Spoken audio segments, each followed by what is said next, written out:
ஜப்பானிய மக்களுக்கு மீன் என்றால் அதிக பிரியம். அதிலும் பதப்படுத்தப்படாத தற்போது பிடிக்கப்பட்ட மீனாக இருந்தால் கொள்ளை பிரியம். ஆனால் பிரச்சனை என்னவென்றால், ஜப்பானியர்கள் நல்ல மீன்கள் கிடைப்பதற்கு கடலில் நீண்ட தூரம் பயணம் செய்ய வேண்டிய சூழ்நிலை. ஆழ்கடலில் பிடித்த மீன்களை மக்களிடம் கொண்டு வருவதற்குள்ளாக மீன்கள் தங்களுடைய புத்துணர்வு தன்மையை இழந்து விடுகின்றன. மேலும் மீன்கள் அதிகமாக கெட ஆரம்பிக்கின்றன. இதை தவிர்ப்பதற்காக ஜப்பானியர்கள் தங்களுடைய படகில் ஐஸ் பெட்டிகளை கொண்டு செல்ல ஆரம்பித்தனர். பிடித்த மீன்களை அவற்றிற்குள் போட ஆரம்பித்தனர். பிடித்த மீன்கள் கெடுவது நின்று போனது. எனினும் ஜப்பானியர்களுக்கு புதிதாக பிடிக்கப்பட்ட மீன்கள் கிடைக்கவில்லை. பதப்படுத்தப்பட்ட மீன்கள் தான் கிடைத்தன.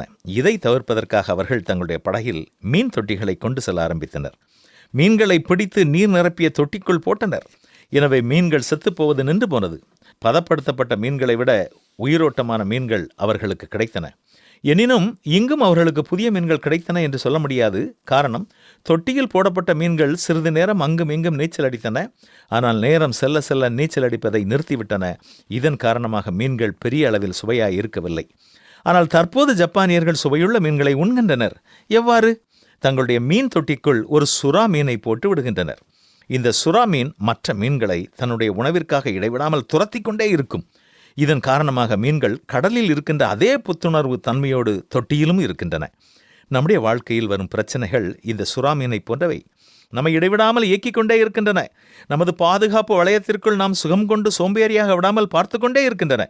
நம்முள்ளே புதைந்திருக்கின்ற ஆற்றலை வெளிப்படுத்துவதற்கான வழிவகைகளை நாம் தேடுவதற்கான தூண்டுதலை தந்து கொண்டே இருக்கின்றன. அதனால்தான் நம் வாழ்வில் துன்பங்களும் சோதனைகளும் வரும்பொழுது சந்தோஷப்படுவோம். நீங்கள் பலவிதமான சோதனைகளில் அகப்படும் போது உங்கள் விசுவாசத்தின் பரீட்சையானது பொறுமையை உண்டாக்கும் என்று அறிந்து அதை மிகுந்த சந்தோஷமாக எண்ணுங்கள். நீங்கள் ஒன்றிலும் குறையுள்ளவர்களாய் இராமல் பூரணராயும் நிறைவுள்ளவர்களாயும் இருக்கும்படி பொறுமையானது பூரண கிரியை செய்ய கடவது என்றுதான் வேதமும் நமக்கு கற்றுத்தருகிறது. செய்வோமா?